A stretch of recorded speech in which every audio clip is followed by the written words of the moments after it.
পানাগড়ে যে ইফটিজিং এর ঘটনা ঘটেছে ইতিমধ্যেই কিন্তু এখনো কিন্তু এই ঘটনায় গ্রেফতারি শূন্য বলা যেতে পারে।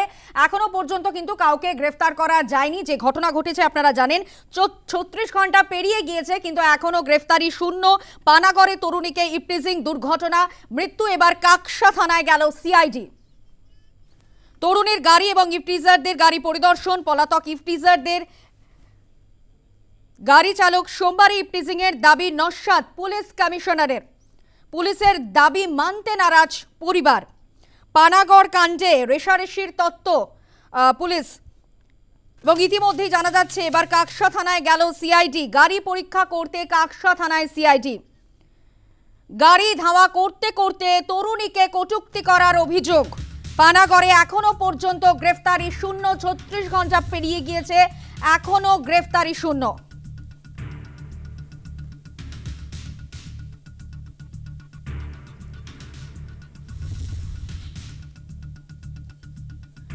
রবিবারই দুর্ঘটনা এবং মঙ্গলবার দুর্ঘটনাস্থল ঘিরল পুলিশ। এবার পানাগড়ে তরুণের মৃত্যুতে কাকসায় সিআইডি। কাকসা থানায় গিয়েছে সিআইডির তদন্তকারী দল। ইফটিজারদের গাড়ি এবং তরুণীর গাড়ি পরিদর্শন, দুই গাড়ি পরিদর্শন তদন্তকারীদের। সিআইডির 3 সদস্যের প্রতিনিধি দল পলাতক ইফটিজারদের। ঘটনার পর থেকেই পলাতক ইফটিজারদের গাড়ির চালক। পানাগড়ের ঘটনার ছবি আপনাদেরকে দেখাচ্ছি ইতিমধ্যেই। কাকসা থানায় গেল সিআইডি। ইফটিজারদের গাড়ি এবং তরুণীর গাড়ি পরিদর্শন, দুটি গাড়ি পরিদর্শন তদন্তকারীদের। এবং যে রাতে ঘটনাটি ঘটে, যে জানা যাচ্ছে যে চালকই সেদিন গাড়ি চালাচ্ছিল এবং ইতিমধ্যেই ইফটিজারদের গাড়ি এবং তরুণীর গাড়ি পরিদর্শনে সিআইডির তদন্তকারী দল তারা কাকসা থানায় গেছে। পলাতক ইফটিজারদের গাড়ির চালক এবং ইতিমধ্যে জানা যাচ্ছে যে সিআইডির 3 সদস্যের প্রতিনিধি দল ইতিমধ্যেই পরিদর্শন তদন্তকারীদের, যদিও পলাতক ইফটিজারদের গাড়ির চালক।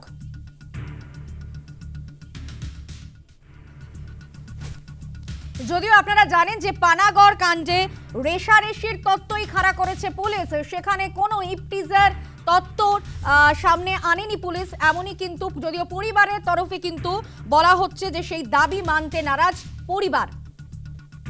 ইতিমধ্যে আপনারা জানেন যে রবিবার রাতে দুর্ঘটনাটি ঘটে এবং সেক্ষেত্রে পলাতক ইফটিজারদের গাড়ির চালক সোমবারই ইফটিজিং এর দাবি নস্যাৎ করেছে পুলিশ, যদিও পরিবারের তরফে দাবি করা হচ্ছে যে এই দাবি কিন্তু মানতে নারাজ পরিবার। পানাগড়ের দুর্ঘটনা, ইতিমধ্যে দুর্ঘটনার তদন্তে সিআইডি।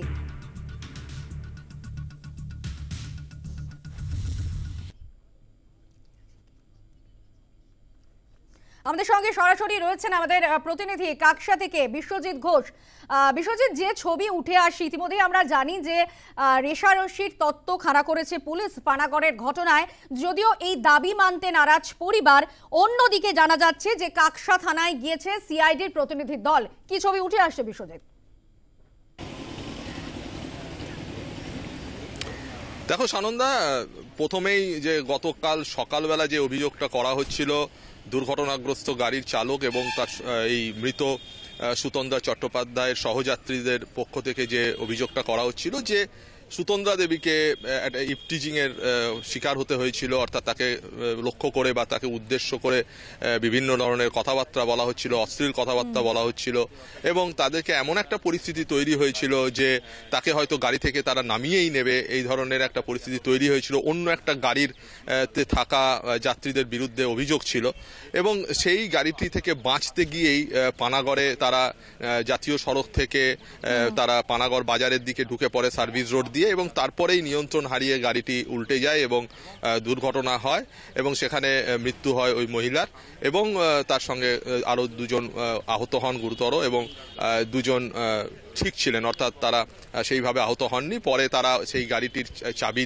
কেড়ে নেন এবং গাড়িটি এই দুটো গাড়ি বাজেয়াপ্ত করে কাঁকসা থানার পুলিশ এবং মৃতদেহ উদ্ধার করে।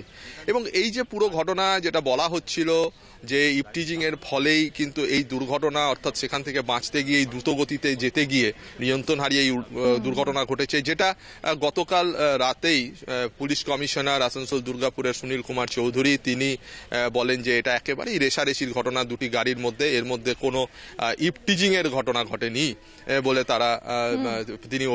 তিনি দাবি করছিলেন।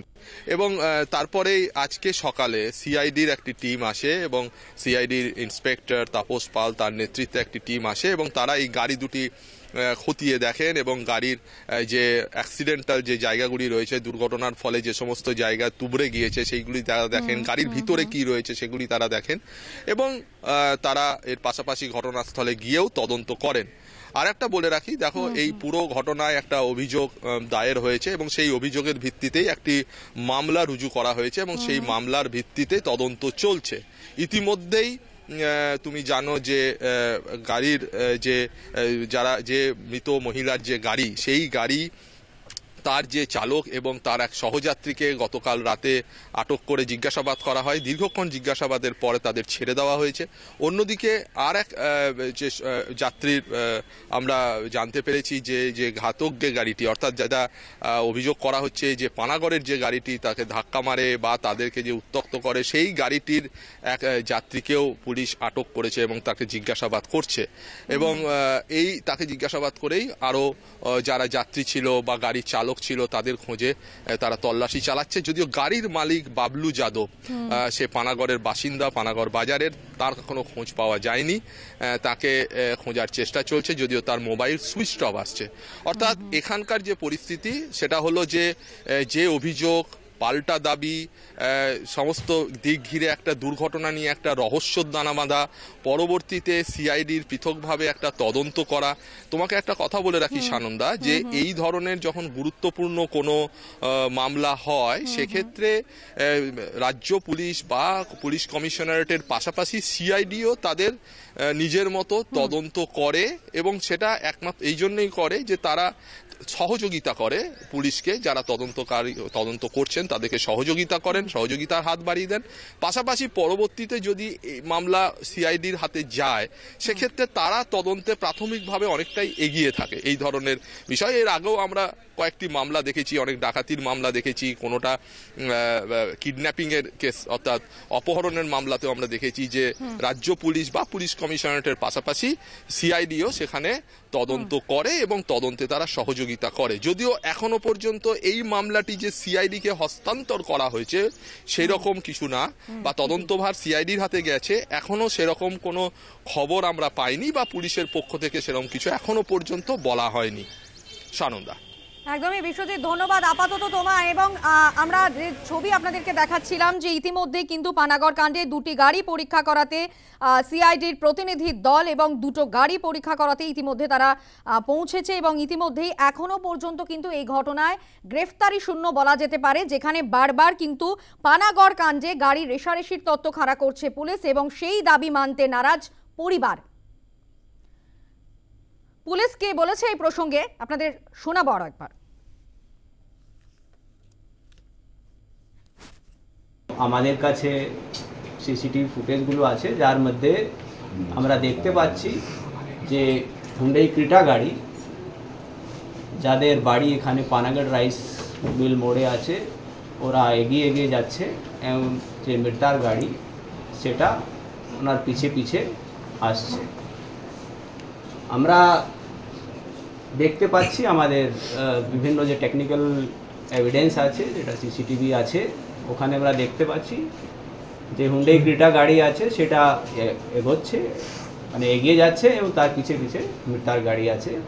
এবং পানাগড় রাইস মিল মোড়ে এসে ওই গাড়িটা যখন একটা গলির মধ্যে এন্টার করে যায় ক্রেটা গাড়ি, এবং মৃতার গাড়ি ওর পিছে এন্টার করতে পারেনি এবং ওখানে সামনে একটা পয়েন্টে গিয়ে পাল্টি খেয়ে যায়, ইনসিডেন্টটা হয়, যার মধ্যে তরুণী মারা যায়। আমরা আজকে সকাল থেকে এখানে দেখলাম বিভিন্ন চ্যানেলে, বিভিন্ন মিডিয়াতে একটা মোটিভেটেড একটা ক্যাম্পেইন চলছে, তার কোনো ভিত্তি নেই। এটা একটা কুৎসা, একটা বিভ্রান্তি ছড়ানোর চেষ্টা হচ্ছে। এবং আমাদের কাছে যে এখন অবধি আমরা ইনভেস্টিগেশন পেয়েছি, তার ভিত্তিতে আমরা ডেফিনেটলি তাদের বিরুদ্ধেও কিছু আইনগত ব্যবস্থা নেব। আমরা এফআইআর এবং বাকি যে স্টেটমেন্টগুলো আছে, যারা প্যাসেঞ্জারগুলো ছিল তাদের স্টেটমেন্ট ভিত্তিতে আমরা এটাই বলতে পারি কি এখানে কোনো ইভ টিজিংয়ের কোনো ঘটনা হয়নি, কোনো ইভ টিজিংয়ের কোনো ঘটনা এখানে নেই। এখানে পিওর একটা দুটা গাড়ির মধ্যে এটা বলতে পারেন কি ওভারটেক করার মধ্যে এটা ইনিশিয়ালি স্টার্ট হয়েছিল এবং তারপরে পুরো ঘটনাটা আমাদের যে মেনলি সিসিটিভির মধ্যে আছে আমাদের কাছে, আপনাদেরকে আমরা ফুটেজটা দেবো। যে ছবি আপনাদেরকে দেখাচ্ছি, যে যেখানে ইপটিজিং এর ঘটনা ঘটেনি এমনটাই কিন্তু দাবি করা হচ্ছে পুলিশের তরফে, অর্থাৎ পানাগড় কাণ্ডে গাড়ির রেষারেষির তত্ত্ব খাড়া করছে পুলিশ। যদিও এই দাবি মানতে নারাজ পরিবার, এখনো গ্রেফতারি শূন্য। ৩৬ ঘন্টা পেরিয়ে গিয়েছে, পানাগড়ে তরুণীকে ইপটিজিং এর ঘটনায় গ্রেফতারি শূন্য। মৃতার পরিবারের তরফে কি বলা হচ্ছে, মৃতার মা কি বলছেন শোনাবো। আপনারা যেটা জেনে একটা হাইওয়ের ওপরে কোনো পুলিশ প্রোটেকশন নেই, মোবাইলে কোনো পুলিশ ভ্যান নেই, যে বাইরের স্টেটে গিয়ে এতদিন ধরে কাজ করছে সেখানে সে নিরাপদ, নিজের স্টেটে পশ্চিমবঙ্গে নিরাপত্তা নেই। বলুন, এইরকম একটা ঘটনা ঘটে গেল, এখনো পর্যন্ত পুলিশ কাউকে গ্রেপ্তার করতে পারলো কিনা সেটাই আমরা জানতে পারছি না। যেখানে গাড়িটা ধরা গেছে, আমাদের একটি ছেলে গিয়ে গাড়ির চাবি খুলে নিয়েছে, গাড়িটা সেখানে ছিল, তারা পালিয়েছে, গাড়িটা ধরা গেছে।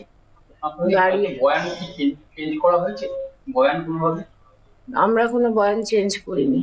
পুলিশ কি আপনাদের চাপ দিয়েছিল বয়ান চেঞ্জ করার জন্য? কারণ সকাল থেকে আপনারা বলে এসেছেন যে ইপটিজিং এর ঘটনা হয়েছে।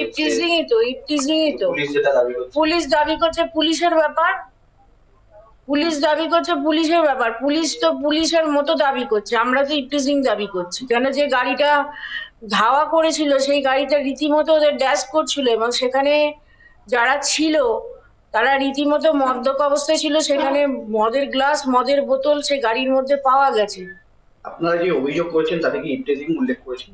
সেটা আমি তো অভিযোগ করিনি, ওদের সঙ্গে যে ছেলেটি ছিল সেই লিখিত অভিযোগ জানিয়েছিল, নিশ্চয়ই করেছে।